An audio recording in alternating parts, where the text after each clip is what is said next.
Surprise பண்ணுங்க, like பண்ணுங்க, share பண்ணுங்க. ஹலோ வணக்கம் மக்களே, welcome back to my channel TN job info. First நம்ம வீடியோக்குள்ள போறதுக்கு முன்னாடி ப்ளீஸ் சப்ஸ்கிரைப் பண்ணிடுங்க. இப்படி பக்கத்துல இருக்க ஆளுங்கிற பட்டனை கிளிக் பண்ணிக்கோங்க. அப்பதான் நான் போடுற டெய்லி வீடியோஸ் உங்களை வந்து சேரும். இப்ப நம்ம என்ன பார்க்க போறோம் அப்படின்னா, உங்கள் ஸ்டாலின் முகாம்ல நம்ம எப்படி மகளிர் உரிமை தொகை எப்படி அப்ளை பண்றது, ஃபார்ம் எப்படி அப்ளை பண்றது, என்னென்ன டீடைல்ஸ் கொண்டு போகணும், என்னென்ன டாக்குமெண்ட்ஸ் எடுத்துட்டு போகணும், டீடைல்ஸ் பார்ப்போம். ஸ்கிப் பண்ணாம ஃபுல்லா பாருங்க அண்ட் மறக்காம சப்ஸ்கிரைப் பண்ணிடுங்க ப்ளீஸ்.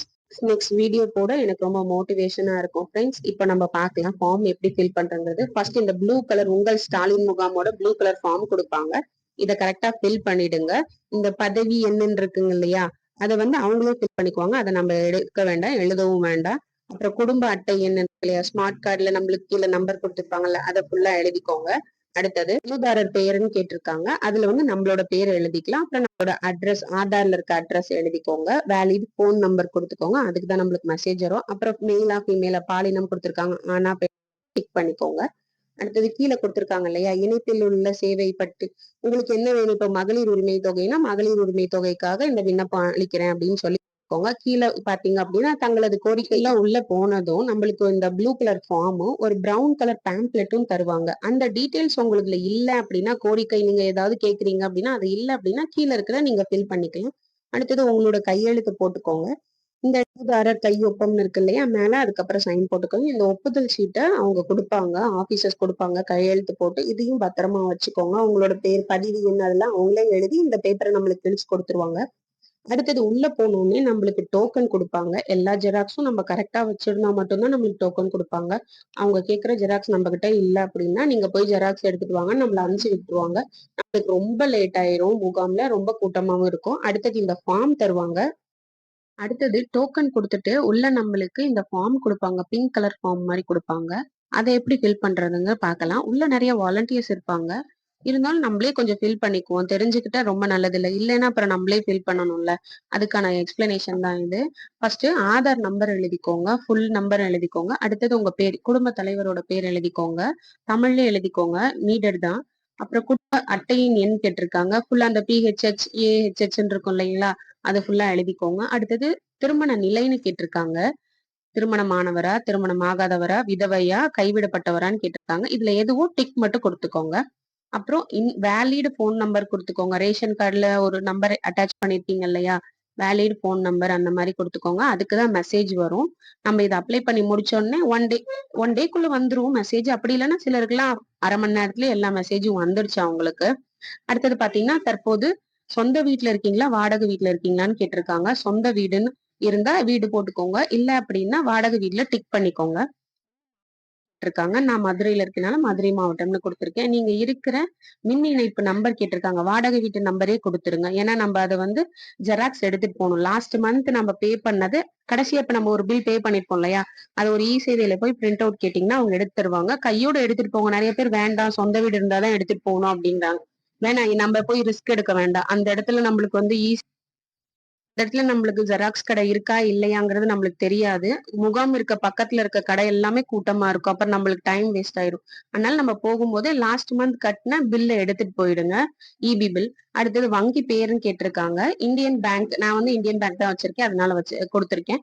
அப்புறம் வங்கி கிளை எங்க இருக்குன்னு கேட்டிருக்காங்க, உங்களோட வங்கி கிளை எங்க இருக்கோ அந்த பேர் எழுதிக்கோங்க, ஊர் பேர் எழுதிக்கோங்க.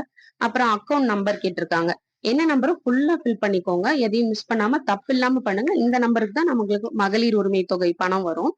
அடுத்தது பாத்தீங்கன்னா, குடும்ப அட்டையில இருக்க எல்லார் பேரையும் எழுதிக்கோங்க. என் பேரு, என் பையன் பேரு, என் வீட்டுக்கார் பேர் எல்லாம் எழுதியிருக்கேன். பையன் வந்து படிக்கிறனால ஸ்டூடெண்ட்னு போட்டிருக்கேன். என் வீட்டுக்காரர் தான் சமைச்சாரு, அதனால பிரைவேட் ஜாப்னு போட்டிருக்கேன். நான் ஹவுஸ் ஒய்ஃப்னு போட்டிருக்கேன். இங்க மாத வருமானம் கேட்டிருக்காங்க இல்லையா, 10,000 ரூபாய். வருஷத்துக்கு 10,000 இன்டூ 12 போட்டீங்கன்னா 1,20,000 வரும். அதை எழுதிக்கோங்க, கரெக்டா கால்குலேட் பண்ணி எழுதிக்கோங்க. அடுத்தது பாத்தீங்க அப்படின்னா, உங்களுக்கு சொந்த வீடு இருக்கா இல்லையான்னு கேட்டிருக்காங்க.